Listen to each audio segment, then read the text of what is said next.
더없이 새로운 24시간. 매일 아침 눈을 뜰 때마다 우리는 더없이 새로운 24시간을 선물 받는다. 얼마나 귀중한 선물인가.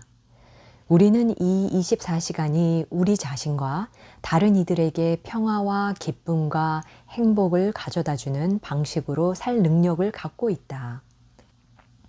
평화는 바로 여기 지금, 우리 자신 안에, 그리고 우리가 하는 일, 보는 일, 모든 것에 깃들어 있다. 문제는 우리가 그것과 접촉하느냐 못하느냐이다. 우리는 푸른 하늘을 즐기기 위해 멀리 여행 갈 필요가 없다. 아름다운 어린아이의 눈을 음미하기 위해 살고 있는 도시나 동네를 떠날 필요도 없다. 우리가 마시는 공기조차 기쁨의 근원이 될 수 있으니까. 우리는 우리 곁에 풍요로운 행복을 느낄 수 있도록 미소 짓고 숨 쉬고 걷고 식사를 할 수 있다.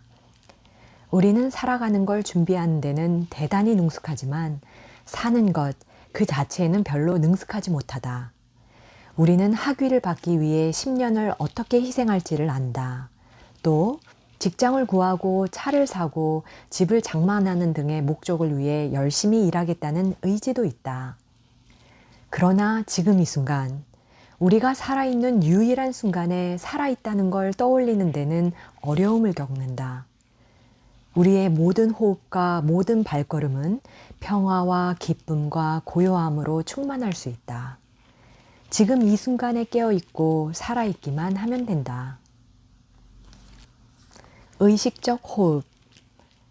삶을 더 생생하고 즐겁게 만들 수 있는 호흡 기법은 많이 있다. 첫 번째 훈련은 아주 간단하다. 숨을 들이마시면서 스스로에게 말한다. 숨을 들이마실 때 나는 숨을 들이마시고 있다는 걸 안다. 그리고 숨을 내쉬면서 말한다. 숨을 내쉴 때 나는 숨을 내쉬고 있다는 걸 안다. 그러면 끝이다. 들숨을 들숨으로 알아차리고 날숨을 날숨으로 알아차리는 것이다. 문장 전체를 암송할 필요조차 없이 그저 들이쉰다, 내쉰다. 두 마디만 해도 된다. 이 방법은 마음을 호흡에 집중시키는 데 도움이 된다.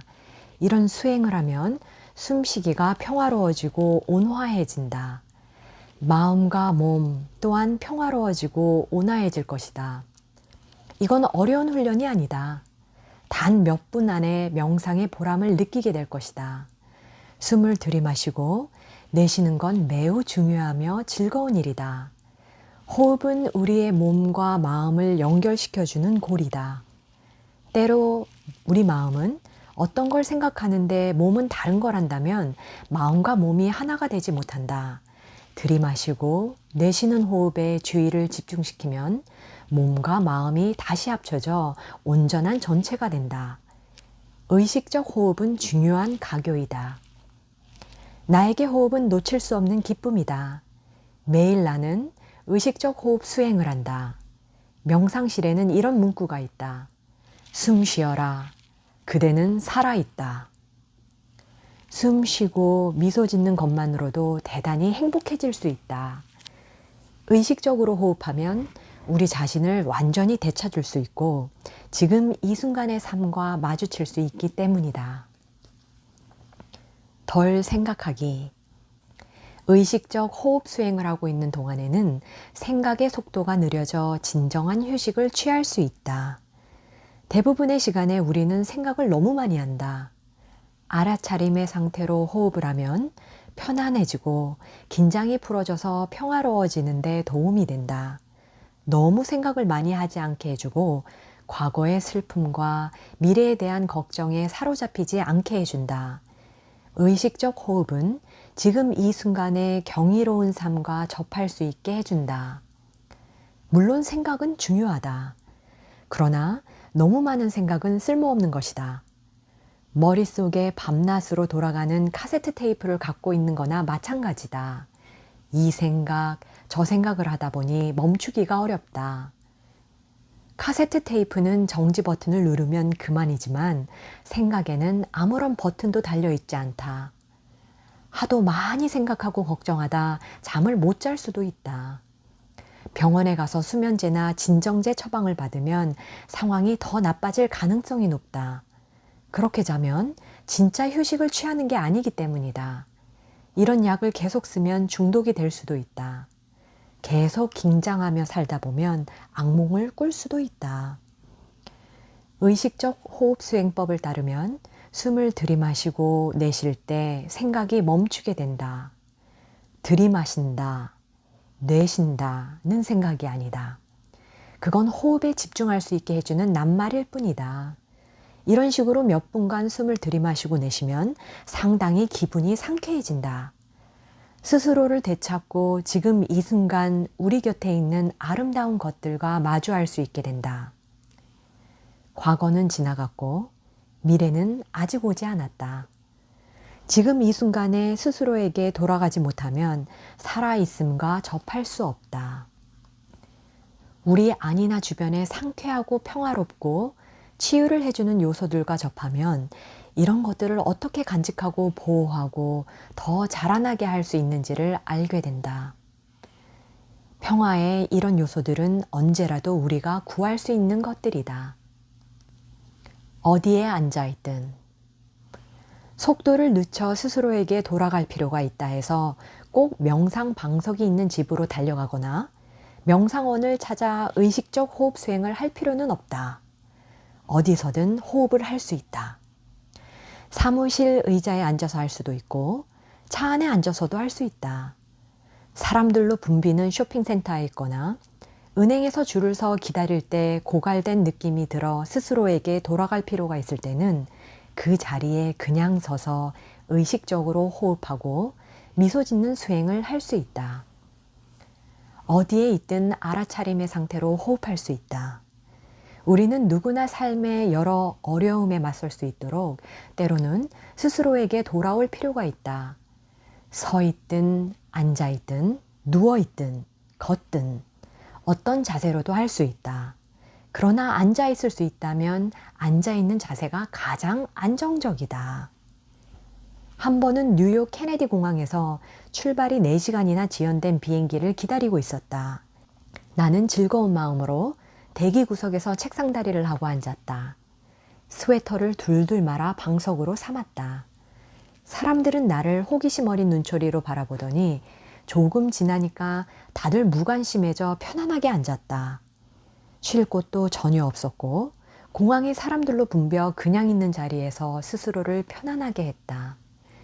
이렇게 눈에 띄게 명상을 하고 싶지는 않을지 모르지만 어느 때 어느 자세라도 알아차림의 상태로 호흡하면 스스로를 되찾는 데 도움이 된다. 어린 시절의 과자. 내가 4살이었을 때 어머니는 시장에 갔다 오실 때마다 과자를 사다 주셨다. 나는 늘 앞들로 나가 천천히 과자를 먹었다.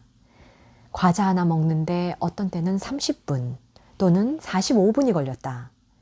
나는 한 입 조금 베어 물고 하늘을 바라보았다. 그리고는 발로 강아지를 부비며 또 한 입 조금 베어 물었다. 하늘과 땅과 대나무 덤불이며 고양이, 강아지, 꽃과 더불어 거기 그렇게 있는 게 좋았다. 걱정거리가 별로 없었기 때문에 그렇게 할 수 있었다. 미래를 생각하지도 않았고 과거를 후회하지도 않았다. 과자나 강아지, 대나무 덤불과 고양이 하며 모든 것과 더불어 나는 전적으로 그 순간에 있었다. 내가 어린 시절에 과자를 먹었던 것처럼 천천히 기쁜 마음으로 식사를 하는 것은 가능한 일이다. 어린 시절에 그 과자를 잃어버렸다고 생각할지 모르지만 그렇지 않다. 나는 그 과자가 아직도 거기에 마음속 어딘가에 있다고 믿는다. 알아차림의 상태로 먹는 것은 아주 중요한 명상 수행이다. 어린 시절의 과자를 되살리는 식으로 먹을 수 있다. 지금 이 순간은 기쁨과 행복으로 채워져 있다.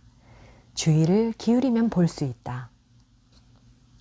알아차림의 상태로 먹기. 몇 년 전 나는 아이들에게 물었다.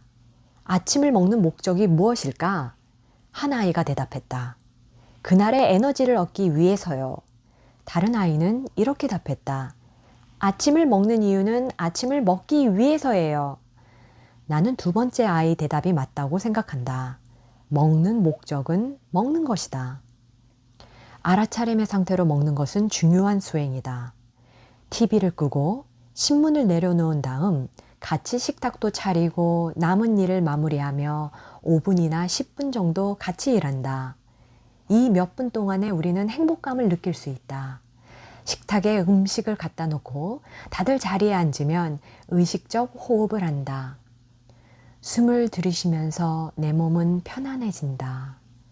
숨을 내쉬면서 나는 미소 짓는다. 3번 반복한다. 이렇게 3번 호흡하고 나면 우리는 완전히 회복할 수 있다.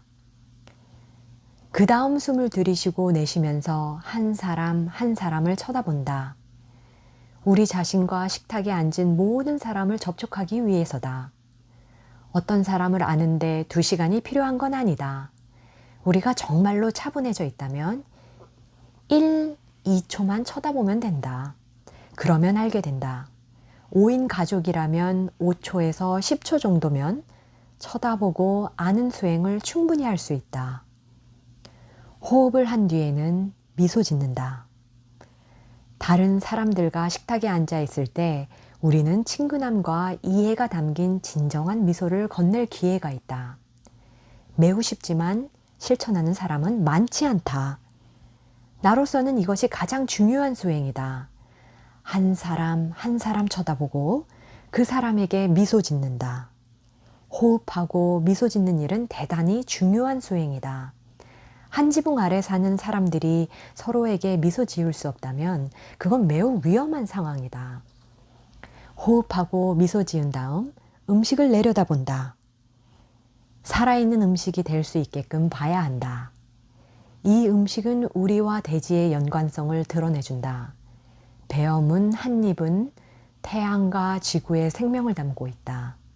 우리가 먹는 음식이 어느 정도 스스로를 드러내는가는 우리에게 달려있다. 빵 한 조각에서 우주 전체를 보고 음미할 수 있다. 먹기 전에 몇 초 동안 음식을 응시하고 알아차림의 상태로 먹으면 큰 행복을 느낄 수 있다. 가족이나 친구들과 앉아서 훌륭한 음식을 먹을 기회가 있다는 것은 매우 소중한 일이다. 누구나가 그런 기회가 있는 것은 아니다. 이 세상에는 굶주리는 사람들이 많다. 밥 한 공기나 빵 한 조각을 들고 있을 때 나는 스스로 복받은 사람이라고 느낀다. 먹을 것이 없거나 친구나 가족이 없는 모든 이들에게 측은지심을 느낀다.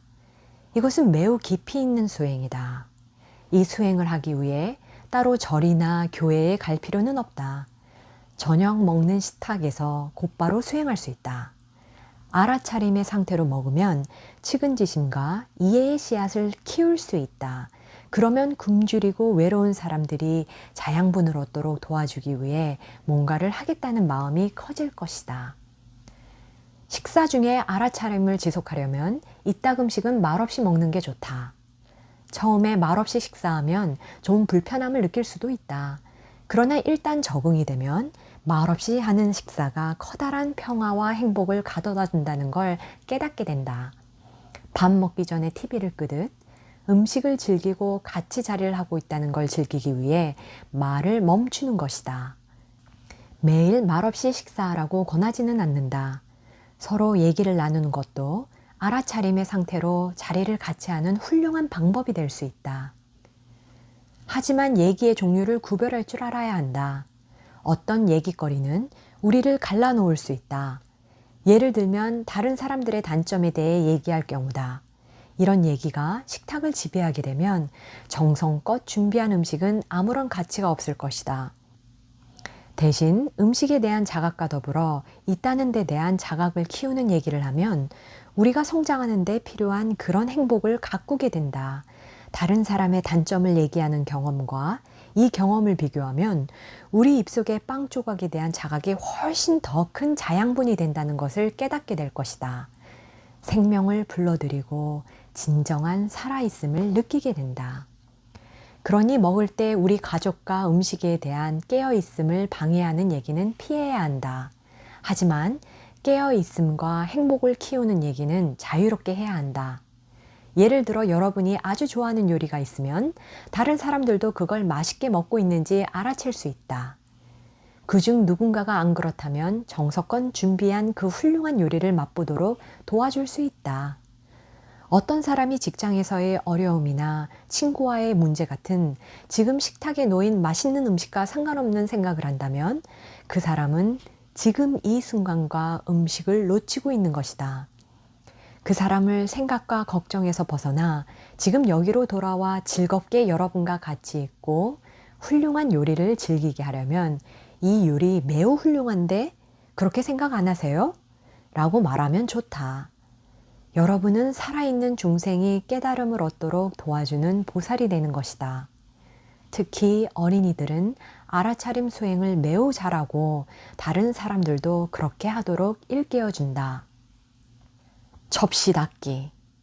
내 생각에 접시를 닦는 게 못마땅하다는 느낌은 접시를 닦지 않을 때만 드는 것이다. 일단 소매를 걷어붙이고 따뜻한 물에 손을 담그고 싱크대 앞에 서면 정말 상당히 기분이 좋다. 나는 접시와 물과 매 순간의 손놀림을 한껏 알아차리며 접시와 시간을 보내는 게 즐겁다.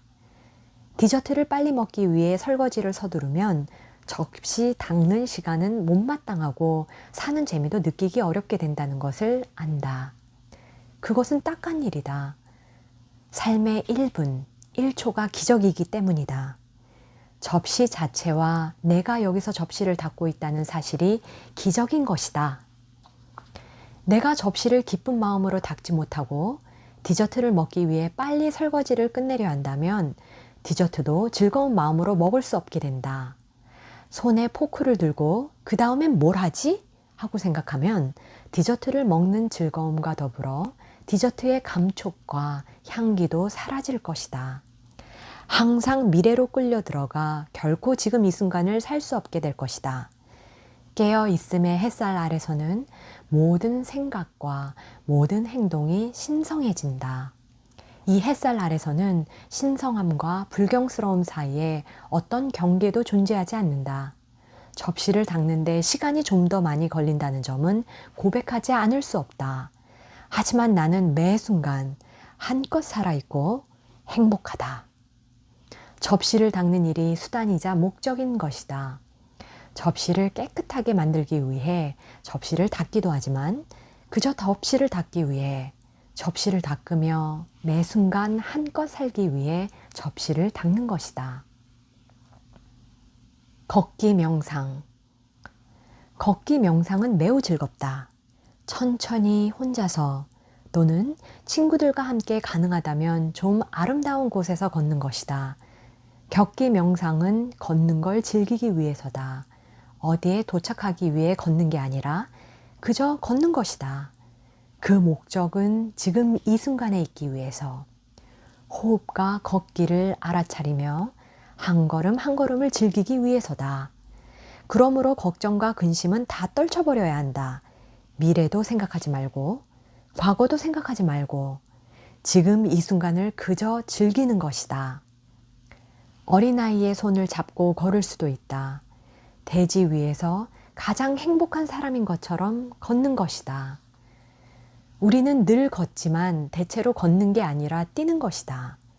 그렇게 걸으면 대지 위에 불안과 슬픔을 새기는 것이다. 평화로움과 고요함만 새길 수 있게 걸어야 한다. 절실히 원한다면 누구나 그렇게 할 수 있다. 아이들도 누구나 할 수 있다. 이런 식으로 한 걸음을 떼면 똑같이 2걸음, 3걸음, 4걸음, 5걸음 나아갈 수 있다. 평화롭고 행복하게 한 걸음을 떼면 인류 전체의 평화와 행복을 위해 일하는 것이 된다. 걷기 명상은 경이로운 수행이다. 발과 대지의 접촉을 알아차려라. 발로 대지에 입맞춤하듯이 걸어라. 지금까지 우리는 지구에 많은 피해를 끼쳐왔다. 이제는 우리가 지구를 잘 보살필 때이다. 지구의 표면에 평화와 고요함을 가져다주고 사랑의 의미를 나눈다.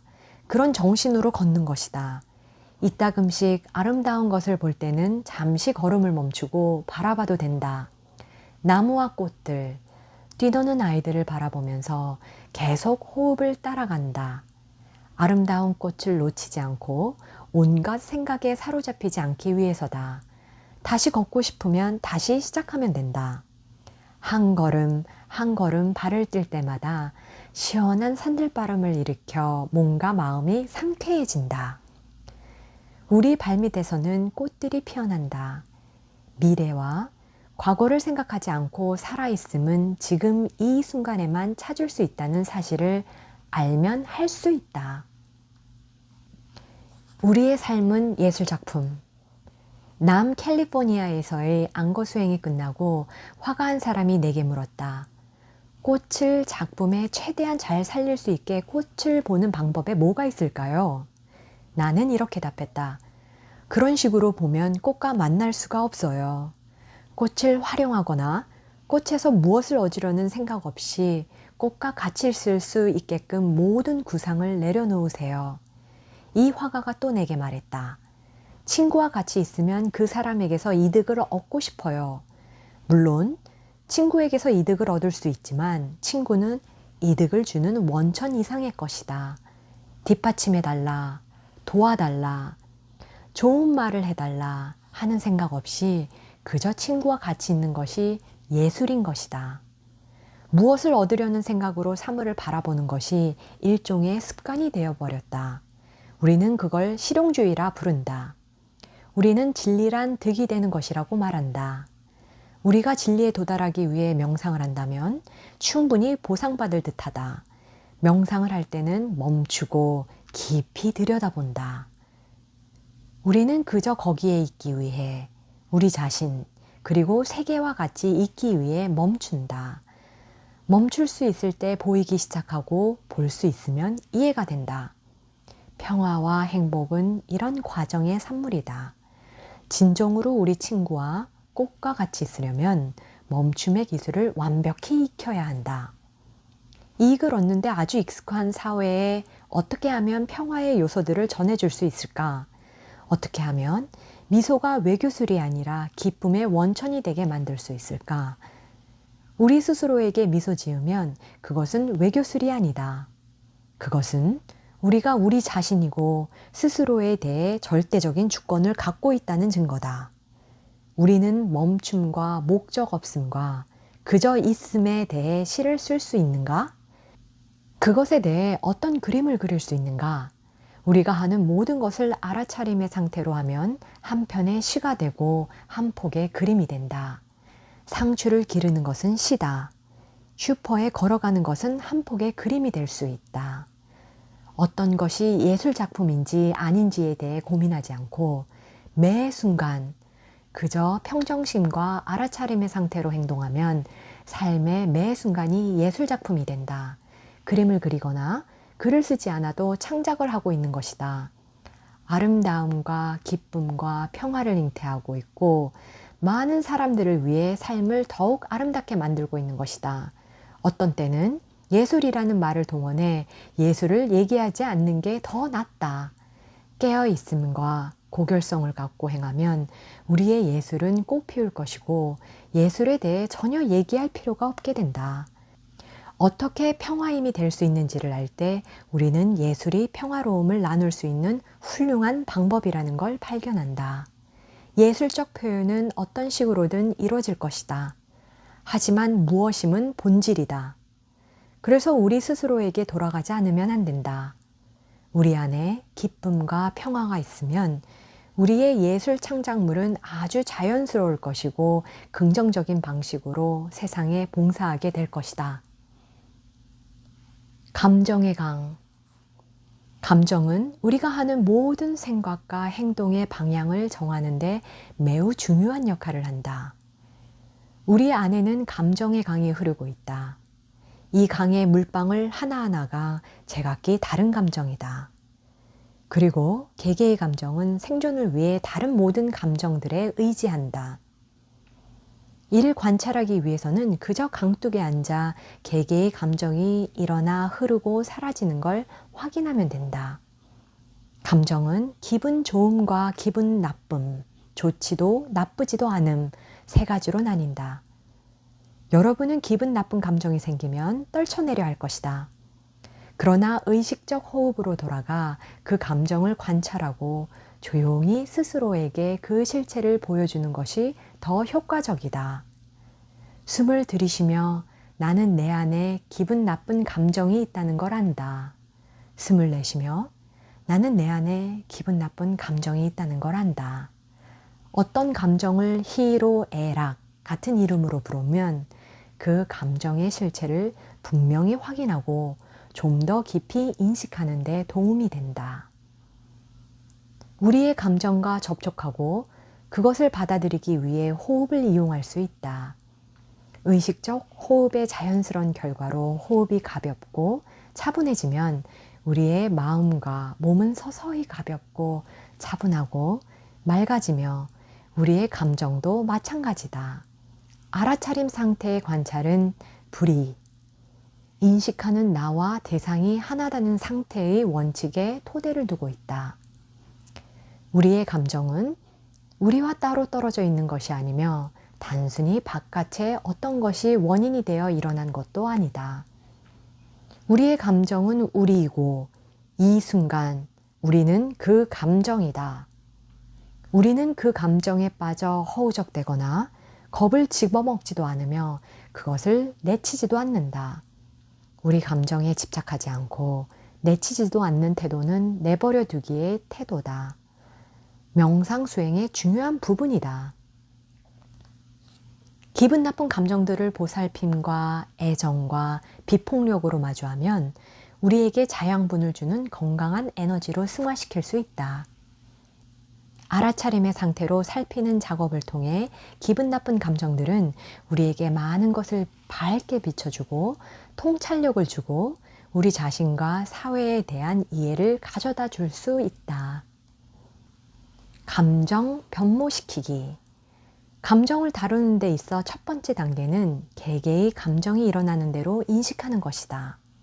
이렇게 해주는 매개체가 알아차림이다. 예를 들어 두려움의 경우 알아차림의 상태가 되어 두려움을 바라보고 그것을 두려움으로 인식한다. 그러면 두려움은 자신에게서 샘솟고 알아차림도 자신에게서 샘솟는다는 걸 안다. 둘 다 여러분 안에 있으며 싸우지 않고 서로를 보살핀다. 두 번째 단계는 감정과 하나가 되는 것이다. 두려움아, 저리 가라. 나는 내가 안 좋다. 너는 내가 아니다. 라고 말하지 않는 것이 가장 좋다. 이봐 두려움, 오늘 안녕한지? 그러고 나서 두려움과 알아차림이라는 스스로의 두 가지 면이 친구로서 악수하고 하나가 되도록 초대하는 것이다. 이것은 겁나는 일인 것처럼 보인다. 하지만 여러분 스스로가 두려움 이상이라는 걸 알기 때문에 걱정할 필요가 없다. 알아차림이 거기 있는 이상 두려움의 보호자가 될 수 있다. 근본적인 수행은 의식적 호흡으로 알아차림에 자양분을 주어 거기에 힘차게 살아있게 만드는 것이다. 처음에는 알아차림이 그다지 강력하지 않을 수 있지만 자양분을 주면 강해질 것이다. 알아차림이 존재하는 이상 두려움에 빠져 허우적거리지 않을 것이다. 사실 스스로에 대한 깨어있음이 생겨나는 바로 그 순간 여러분은 두려움을 변모시키기 시작한다. 세 번째 단계는 감정을 차분히 가라앉히는 것이다. 알아차림이 두려움을 잘 보살피고 있을 때 여러분은 감정을 가라앉히기 시작한다. 숨을 들이쉬며 나는 몸과 마음을 차분히 가라앉힌다. 어머니가 울고 있는 아기를 부드럽게 안고 있듯이 그저 감정과 같이 있음으로써 감정을 차분하게 가라앉히는 것이다. 어머니의 부드러움을 느끼며 아기는 차분해지고 울음을 그친다. 어머니는 의식의 깊은 곳에서 탄생한 알아차림이다. 이것이 고통의 감정을 보살펴 주게 된다. 아기를 안고 있는 어머니는 아기와 하나다. 어머니가 다른 것들을 생각하면 아기는 차분해지지 않을 것이다. 어머니는 다른 것들을 제쳐주고 그저 아기만 안고 있어야 한다. 그러니 감정을 피하지 말라.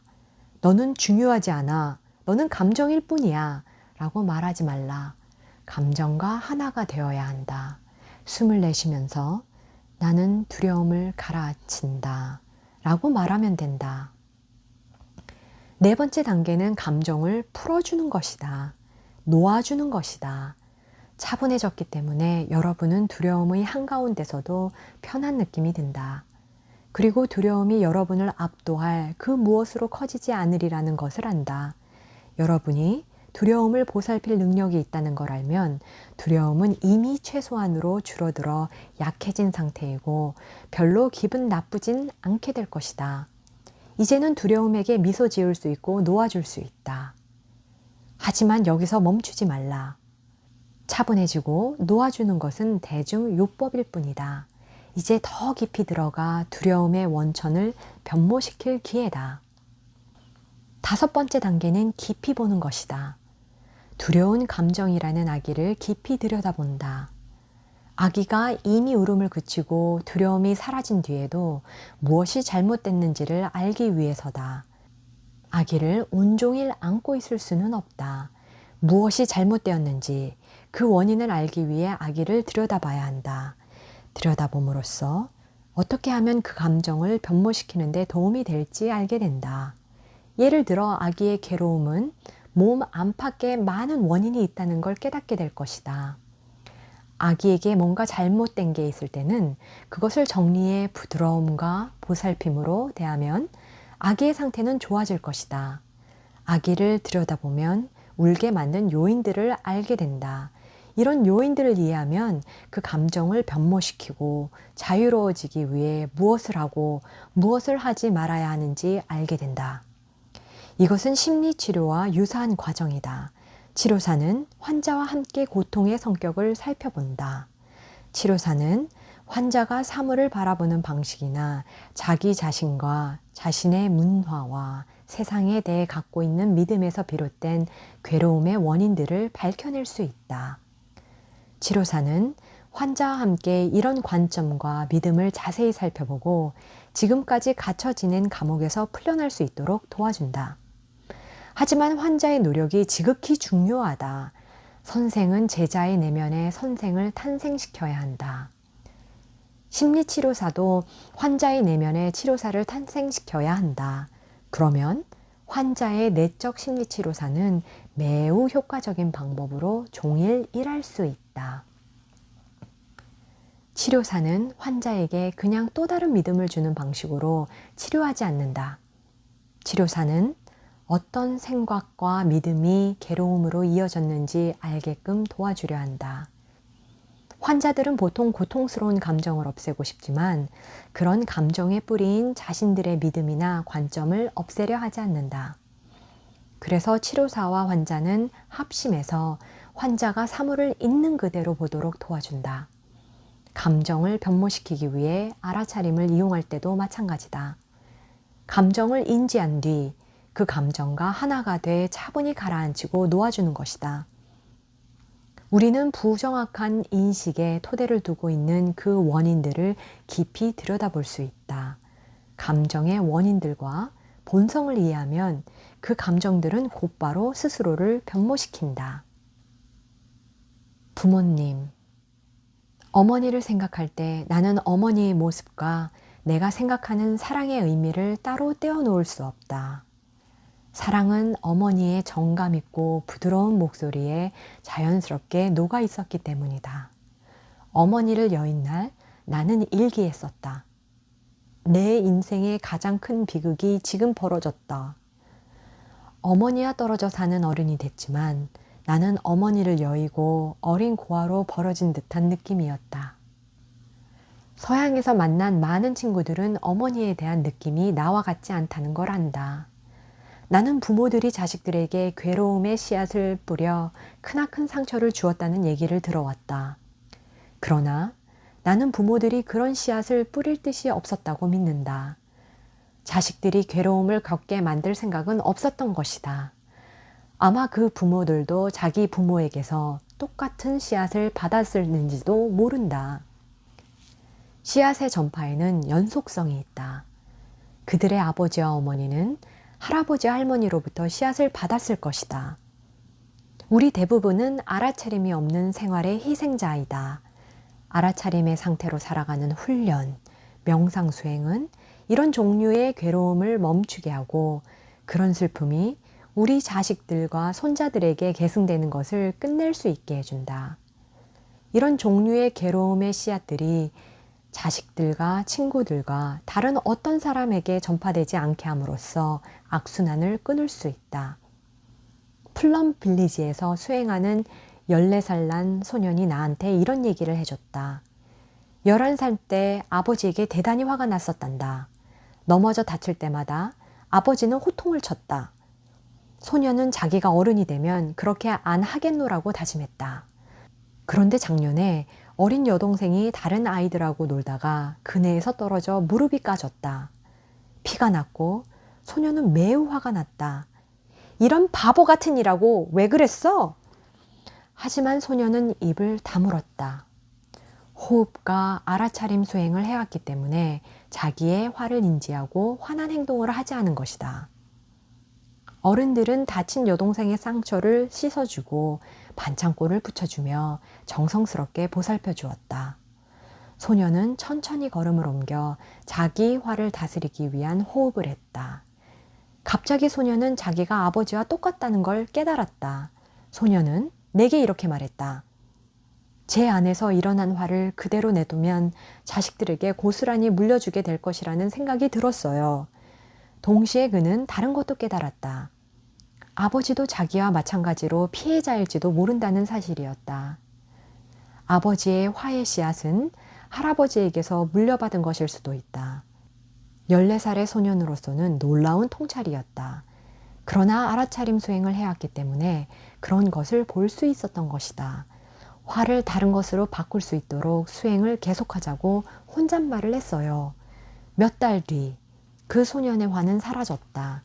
그 뒤로 소년은 수행의 열매를 아버지에게 건네줄 수 있었다. 소년은 전에는 아버지에게 화를 냈지만 지금은 이해한다고 말했다.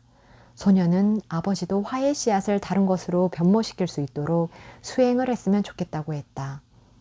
우리는 보통 부모들이 자기 자식들을 보듬어 줘야 한다고 생각하지만 때로는 자식들이 부모에게 깨우침을 주고 부모가 달라질 수 있도록 도와주기도 한다. 부모를 측은지심으로 바라볼 때 우리는 부모가 알아차림 수행을 할 기회가 전혀 없었던 피해자에 불과하다는 걸 알게 된다. 부모는 스스로의 괴로움을 변모시킬 수 없었던 것이다. 측은지심의 눈으로 보면 부모에게 기쁨과 평화, 용서를 줄 수 있다. 사실 깊이 들여다보면 부모와의 일체성을 다 떨쳐버리기란 불가능하다는 걸 알게 된다. 목욕을 하거나 샤워를 할 때 자세히 들여다보면 우리 몸은 우리 부모와 부모의 부모로부터 물려받은 선물이라는 걸 알게 될 것이다. 우리 몸 여기저기를 씻으며 몸의 본성과 살아있음의 본성에 대해 명상해 볼 수 있다. 이렇게 스스로에게 묻는 것이다. 이 몸은 누구의 것인가? 누가 이 몸을 내게 주었는가? 무엇이 주어졌나? 이런 식으로 명상을 하면 세 개의 구성 요소가 있다는 걸 발견할 것이다. 사람, 선물을 받는 사람이다. 주는 사람은 우리 부모이다. 우리는 부모와 조상의 연속체이다. 선물은 우리 몸 그 자체다. 선물을 받는 사람은 우리다. 이것에 대해 명상을 계속하면 선물을 주는 사람과 선물을 받는 사람이 하나라는 걸 분명히 안다. 이 세 개가 모두 우리 몸 안에 있다. 지금 이 순간과 깊이 접촉하면 대대로의 조상과 미래 세대가 우리 안에 있다는 걸 알 수 있다. 이것을 이해하면 우리 자신과 조상과 자식들과 그 후손을 위해 해야 할 것과 하지 말아야 할 것을 알게 될 것이다. 연결된 존재. 여러분이 시인이라면 이 종이에 구름이 떠 있는 걸 분명히 볼 것이다. 구름이 없으면 비가 없다. 비가 없으면 나무가 자랄 수 없다. 나무가 없으면 종이를 만들 수 없다. 구름은 종이가 존재하는데 필수 불가결하다. 구름이 여기 없으면 종이도 여기 있을 수 없다. 그렇기 때문에 구름과 종이는 연결되어 있다고 말할 수 있다. 이 종이를 더 깊이 들여다보면 햇빛을 볼 수 있다. 햇빛이 없으면 숲은 자랄 수 없다. 사실 햇빛이 없으면 어느 것도 자랄 수 없다. 따라서 우리는 햇빛 또한 이 종이 안에 있다는 걸 안다. 종이와 햇빛은 서로 연결되어 있다. 계속 들여다보면 종이를 만들 수 있게 나무를 베어 공장에 보낸 벌목꾼을 볼 수 있다. 그리고 우리는 밀을 본다. 일용할 빵이 없으면 벌목꾼은 존재할 수 없다. 따라서 그가 먹는 빵이 된 밀도 이 종이 안에 있다. 벌목꾼의 아버지와 어머니도 역시 그 안에 있다. 이런 식으로 들여다보면 이 모든 것이 없이는 종이는 존재할 수 없다는 걸 알게 된다.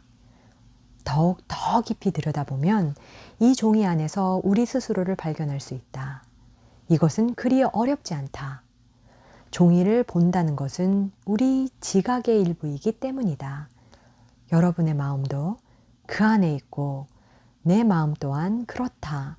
따라서 우리는 모든 것이 이 종이와 더불어 여기 있다고 말할 수 있다. 시간, 공간, 땅, 비, 흙 속의 무기물, 햇빛, 구름, 강, 열기 등 여기 있지 않은 것은 그 어떤 것도 없다. 모든 것이 이 종이와 공존하고 있다. 우리는 우리 혼자 있을 수 없다.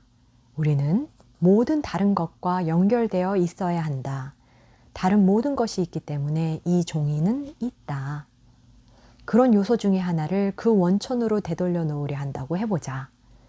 햇빛을 태양으로 되돌려 놓는다고 해보자. 이 종이가 있을 수 있다고 생각하는가? 아니다. 햇빛이 없이는 아무것도 있을 수 없다. 또 벌목꾼을 그 어머니에게 되돌려 놓으면 종이는 역시 존재할 수 없다. 사실 이 종이는 종이 아닌 요소들로만 이루어져 있다. 우리가 종이 아닌 요소들을 그 원천으로 되돌려 놓으면 종이라는 것은 절대 있을 수 없다.